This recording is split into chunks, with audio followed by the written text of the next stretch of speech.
ನನ್ನ ಹತ್ರ 1 ಎಕರೆ ಇದೆ, ಯಾವ ಬೆಳೆ ಬೆಳೆಯೋದು ಅನ್ನೋ ಗೊಂದಲದಲ್ಲಿದ್ದೀರಾ?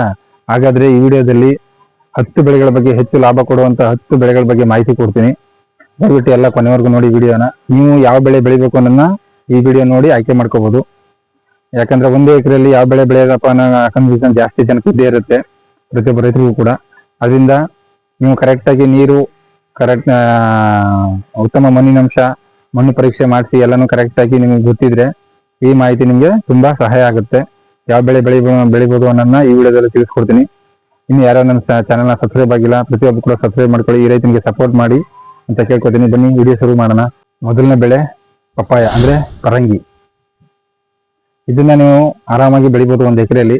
ಉತ್ತಮ ನೀರು ನಿರ್ವಹಣೆ, ಡ್ರಿಪ್ ನೀವು ಮಾಡಿದ್ರೆ 8 ರಿಂದ 10 ತಿಂಗಳಲ್ಲಿ ನಿಮ್ಗೆ ಒಳ್ಳೆ ಆದಾಯ ತಂದು ಕೊಡುವಂತ ಬೆಳೆ ಇದು. ಇದನ್ನ ಸೆಲೆಕ್ಟ್ ಮಾಡ್ಕೊಂಡ್ರೆ ನೀವು ಖಂಡಿತ ಇದರಲ್ಲಿ ಲಾಭ ಗಳಿಸಬಹುದು. ಯಾಕಂದ್ರೆ ವರ್ಷ ಪೂರ್ತಿ ಬೇಡಿಕೆ ಇರುತ್ತೆ ಈ ಬೆಳೆಗೆ. ಅಷ್ಟೊಂದು ನಷ್ಟ ಆಗೋಂತ ಬೆಳೆ ಅಲ್ಲ ಇದು. ಸೊ ಇದನ್ನ ನೀವು ಆಯ್ಕೆ ಮಾಡ್ಕೊಂಡ್ರೆ ಪ್ರತಿಯೊಬ್ಬ ರೈತರು ಕೂಡ ಯಾರಾದ್ರೂ ಬೆಳಿಬೇಕು, ಡ್ರಿಪ್ ಇದೆ, ನಾನು 1 ಎಕರೆಯಲ್ಲಿ ಯಾವ ಬೆಳೆ ಬೆಳಿಬೇಕಪ್ಪ ಅಂತ ಸೆಲೆಕ್ಟ್ ಮಾಡಿದ್ರೆ ಈ ಪಪ್ಪಾಯ ಬೆಳೆನ ನೀವು ಆಯ್ಕೆ ಮಾಡ್ಕೋಬಹುದು. ನಿಮ್ಗೆ ಆರಾಮಾಗಿ ಒಳ್ಳೆ ಆದಾಯ ತಂದ್ಕೊಡೋ ಬೆಳೆಯಲ್ಲಿ ಇದು ಕೂಡ ಒಂದಾಗಿದೆ. ಇನ್ನು ಎರಡನೇದು ಅರಿಶಿನ. 8 ರಿಂದ 9 ತಿಂಗಳಲ್ಲಿ ಸಂಪೂರ್ಣ ಮುಗಿದೋಗುತ್ತೆ.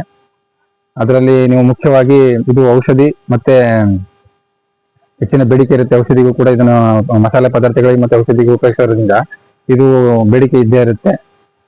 ಒಳ್ಳೆ ಬೆಲೆ ಸಿಕ್ತು ಅಂತಂದ್ರೆ ಅರಿಶಿಣದಲ್ಲಿ ಮಾತ್ರ ಒಳ್ಳೆ ಲಾಭ ತೆಗಿಬೋದು. ಅದರಿಂದ ನೀವು ಮಾರುಕಟ್ಟೆ ಎಲ್ಲ ನೋಡ್ಕೊಂಡು ಅರಿಶಿನ ಹಾಕ್ತೀನಿ ಅಂತ ಹೇಳೋರು ಅದನ್ನ ಔಷಧಿ ಸಿಂಪಡಣೆ ಮಾಡ್ಕೊಂಡು ಒಳ್ಳೆ ಇಳುವರಿ ತೆಗೆದ್ರೆ 1 ಎಕರೆಯಲ್ಲಿ ಕೂಡ ಇದರಲ್ಲಿ ಆರಾಮಾಗಿ ನೀವು ಲಾಭವನ್ನ ಗಳಿಸ್ಬೋದು. ಅದರಿಂದ ಇವೆರಡು, ಮೊದಲನೇದು ಪಪಾಯ, ಎರಡನೇದು ಅರಿಶಿನ ಗಮನದಲ್ಲಿ ಇಟ್ಕೊಳ್ಳಿ. ಒಳ್ಳೆ ಡ್ರಿಪ್ ವ್ಯವಸ್ಥೆ ಇರಬೇಕು, ನೀರಿನ ವ್ಯವಸ್ಥೆ ಚೆನ್ನಾಗಿದ್ರೆ ಆರಾಮಾಗಿ ನೀವು 1 ಎಕರೆಯಲ್ಲಿ ಇವೆರಡರಲ್ಲಿ ಒಂದು ಪಪಾಯ ಅಥವಾ ಅರಿಶಿನ ಇವೆರಡರಲ್ಲೂ ಯಾವ್ದಾದ್ರು ಬೆಳಿಬಹುದು. ಮೂರನೇದು ಬಾಳೆ. ಬಾಳೆ ಬೆಳಿಬೇಕು ಅಂತಂದ್ರೆ ಅದು ಕೂಡ ನೀರು ನಿಮ್ಗೆ ತುಂಬಾ ಮುಖ್ಯವಾಗಿರ್ಬೇಕು. ಅದು ನೀರಿಲ್ಲ ಅಂತಂದ್ರೆ ತುಂಬಾ ಕಷ್ಟ ಬಾಳೆಗೆ. ಬಟ್ ಕರ್ನಾಟಕದಲ್ಲಿ ಅತಿ ಹೆಚ್ಚು ತೋಟಗಾರಿಕೆ ಬೆಳೆಗಳಲ್ಲಿ ಕಂಡು ಬರುವಂತದ್ದು ಬಾಳೆ ಬೆಳೆ. ಅದರಲ್ಲಿ 3 ಆಪ್ಷನ್ಸ್ ಇದೆ. ಒಂದು ಪಚ್ಚಬಾಳೆ, ಎರಡನೇದು ನೇಂದ್ರ ಬಾಳೆ, ಮೂರನೇದು ಏಲಕ್ಕಿ ಬಾಳೆ. ಈ ತರ ನೀವು 3 ಆಪ್ಷನ್ಸ್ ಯಾವ ಬೆಳೆನೂ ಕೂಡ ಹಾಕ್ಬೋದು. ನೇಂದ್ರ ಬಾಳೆ 9 ತಿಂಗಳಲ್ಲಿ ನಿಮಗೆ ಕಟಾವೆಲ್ಲ ಮುಗಿದು ಸಂಪೂರ್ಣ ತೋಟನೇ ಮುಗಿದೋಗುತ್ತೆ. ಇನ್ನು ಪಚ್ಚಬಾಳೆನೂ ಕೂಡ ಹಾಕ್ಬೋದು. ಅದರಲ್ಲೂ ಕೂಡ ನಿಮ್ಗೆ ಒಳ್ಳೆ ದರ ಇದ್ರೆ ಅದು ಕೂಡ ನಿಮ್ಗೆ ಉತ್ತಮ ಆದಾಯನ ತಂದು ಕೊಡುತ್ತೆ, ಉತ್ತಮ ಇಳುವರಿ ಜೊತೆಗೆ. ಹಂಗೆ ಇನ್ನು ಏಲಕ್ಕಿ ಬಾಳೆ ಆಲ್ರೆಡಿ ನೋಡಿರ್ತೀರ, ಯಾವಾಗ್ಲೂ ಕೂಡ ಅದು ಆಲ್ಮೋಸ್ಟ್ ರೇಟ್ ಇದ್ದೇ ಇರುತ್ತೆ, ಉತ್ತಮ ದರ ಇದ್ದೇ ಇರುತ್ತೆ ನಿಮ್ಗೆ. ಅದು ಕೂಡ ನಿಮ್ಗೆ ಅದು ರೋಗ ನಿರ್ವಹಣೆ ಕರೆಕ್ಟಾಗಿ ನೋಡ್ಕೊಬಿಟ್ರೆ, ಏಲಕ್ಕಿಲಿ ಸ್ವಲ್ಪ ರೋಗ ಬರೋದು ಜಾಸ್ತಿ, ಆದ್ರೆ ಅದನ್ನ ಕಂಟ್ರೋಲ್ ತಗೊಂಡ್ರೆ ನೀವು ನೀರು, ಸರಿಯಾದ ಸಮಯಕ್ಕೆ ಗೊಬ್ಬರಗಳು, ಔಷಧಿ ನೋಡ್ಕೊಬಿಟ್ರೆ ಉತ್ತಮ ಆದಾಯ ತಂದು ಕೊಡೋದು ಎರಡು ಮಾತಿಲ್ಲ ಬಾಳೆ. ಅದರಿಂದ ಬಾಳೆ ಕೂಡ ನಿಮ್ಗೆ ತುಂಬಾ ಉತ್ತಮವಾದ ಆಯ್ಕೆ ಆಗುತ್ತೆ ನೀವು ಬೆಳೆ ಬೆಳಿಬೇಕು ಅಂತಂದ್ರೆ. ಇನ್ನು 4ನೇ ಬೆಳೆ ಶುಂಠಿ. ಇದು ನಿಮ್ಗೆ ಉತ್ತಮ ಆದಾಯ ತಂದು ಕೊಡುತ್ತೆ. ಇತ್ತೀಚಿನ ದಿನಗಳಲ್ಲಿ ತುಂಬಾ ಒಳ್ಳೆ ದರ ಇದೆ ಇದಕ್ಕೆ.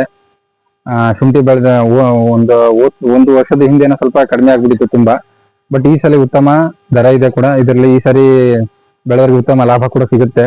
ಒಳ್ಳೆ ನಿರ್ವಹಣೆ ಮಾಡಿದ್ರೆ ಇದನ್ನ ನೀವು ಲಾಭ ಗಳಿಸ್ಬೋದು. ಶುಂಠಿಯಲ್ಲೂ ಕೂಡ ರಫ್ತು ಬೇಡಿಕೆ ಇರುತ್ತೆ ಇದು ಶುಂಠಿ ಯಾವಾಗ್ಲೂ ಕೂಡ. ಇನ್ನು ಡ್ರ್ಯಾಗನ್ ಫ್ರೂಟ್. ಇದು ತುಂಬಾ ರೈತರಿಗೆ ಇನ್ನೂ ಸ್ವಲ್ಪ ಗೊಂದಲದಲ್ಲಿ ಇದ್ದಾರೆ, ಎಲ್ಲೂ ಅಷ್ಟೊಂದಾಗಿ ಬೆಳೀತಾ ಇಲ್ಲ. ಇತ್ತೀಚೆಗೆ ಬೆಳಕಿಗೆ ಬರ್ತಾ ಇರೋದು ಡ್ರ್ಯಾಗನ್ ಫ್ರೂಟ್. ಅದರಲ್ಲಿ ಸೋಲು ಕೂಡ ಕಂಡಿರೋರಿದ್ದಾರೆ, ಗೆಲುವು ಕೂಡ ಕಂಡಿರೋರು ಇದ್ದಾರೆ.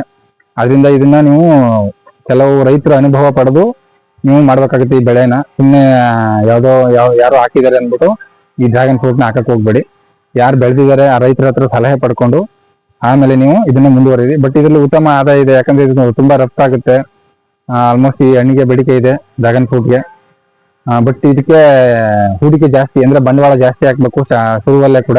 ಅದರಿಂದ ಈ ಬೆಳೆ ಆಯ್ಕೆ ಮಾಡ್ಕೋಬಹುದು. ಇದ್ರಲ್ಲೂ ಕೂಡ ಹೆಚ್ಚು ಲಾಭ ಇದೆ. ಬಟ್ ಅದನ್ನ ನೋಡ್ಕೊಂಡು ನೀವು ಮಾರುಕಟ್ಟೆ ಯಾವ ತರ ಸೇಲ್ ಮಾಡ್ಬೇಕು, ನಮ್ಗೆ ಎಲ್ಲಿ ಇದನ್ನ ತಗೋತಾರೆ, ಎಲ್ಲಿ ಇದಕ್ಕೆ ಮಾರುಕಟ್ಟೆ ಇದೆ ಅನ್ನೋದನ್ನ ನೀವು ತಿಳ್ಕೊಂಡು ಇದನ್ನು ಹೆಚ್ಚಿಗೆ ಹೂಡಿಕೆ ಮಾಡ್ಬೇಕಾಗತ್ತೆ, ಹೆಚ್ಚಿಗೆ ಹಣ ಬಂಡವಾಳ ಹೂಡ್ಬೇಕಾಗತ್ತೆ. ಅದನ್ನು ಕೂಡ ತಿಳ್ಕೊಂಡು ಇದನ್ನ ಮಾಡ್ಬೇಕು ಅಂತ ಆಸಕ್ತಿ ಇದ್ರೆ ಅದನ್ನು ಕೂಡ ನೀವು ಮಾಡ್ಬೋದು.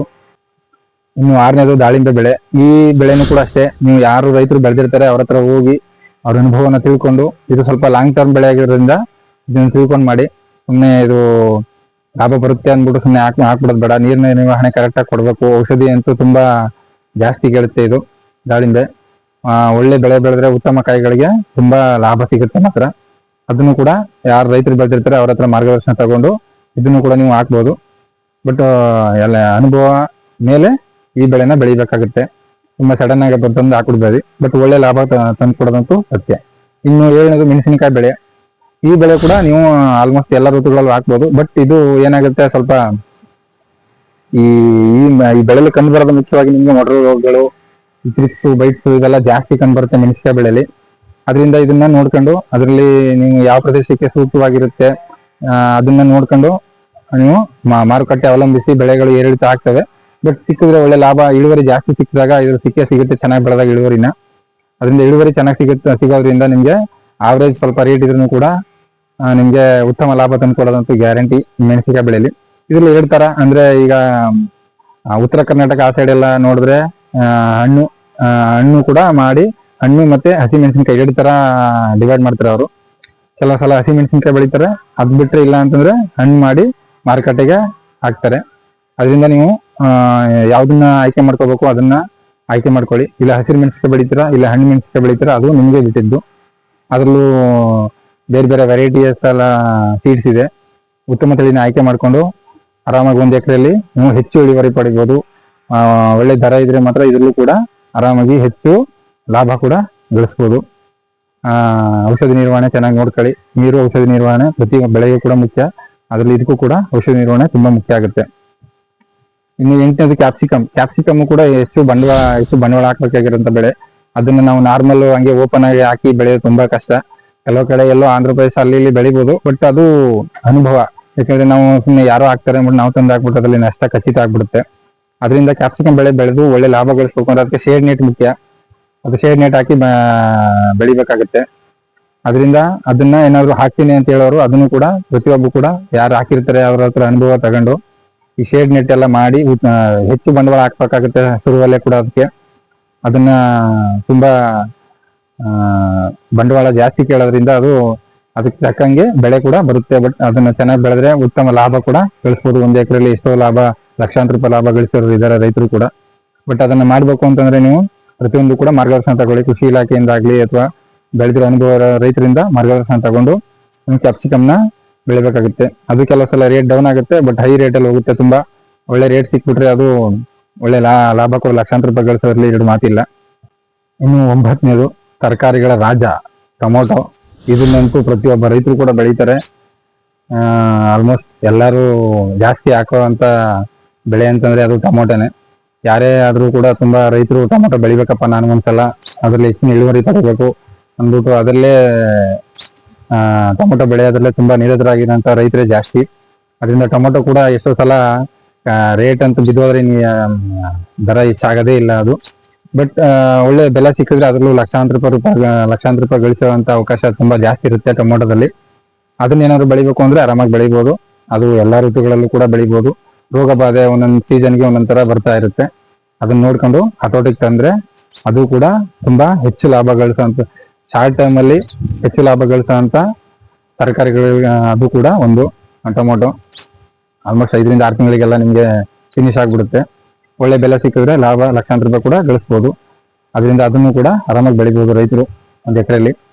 ಇನ್ನು 10ನೇದು ಅಲೋವೆರಾ. ಇದು ಔಷಧಿ ಮತ್ತೆ ಕಾಸ್ಮೆಟಿಕ್ ಗಳಿಗೆ ಉತ್ತಮ ಬೇಡಿಕೆ ಇರುತ್ತೆ. ಇದನ್ನ ಯಾರಾದ್ರೂ ರೈತರು ಬೆಳೆದಿರೋ ರೈತರು ಅಥವಾ ಇದ್ರ ಬಗ್ಗೆ ಮಾಹಿತಿ ತಿಳ್ಕೊಂಡು ಬೆಳೀರಿ. ಇದಕ್ಕೆ ನೀರೇನು ಹೆಚ್ಚಿಗೆ ಬೇಕಿಲ್ಲ, ಸ್ವಲ್ಪ ಕಡಿಮೆ ಇದ್ರೂ ಕೂಡ ಆರಾಮಾಗಿ ನಡೆಯುತ್ತೆ. ಹೆಚ್ಚಿಗೆ ನೀರು ಕೇಳಲ್ಲ ಈ ಬೆಳೆ.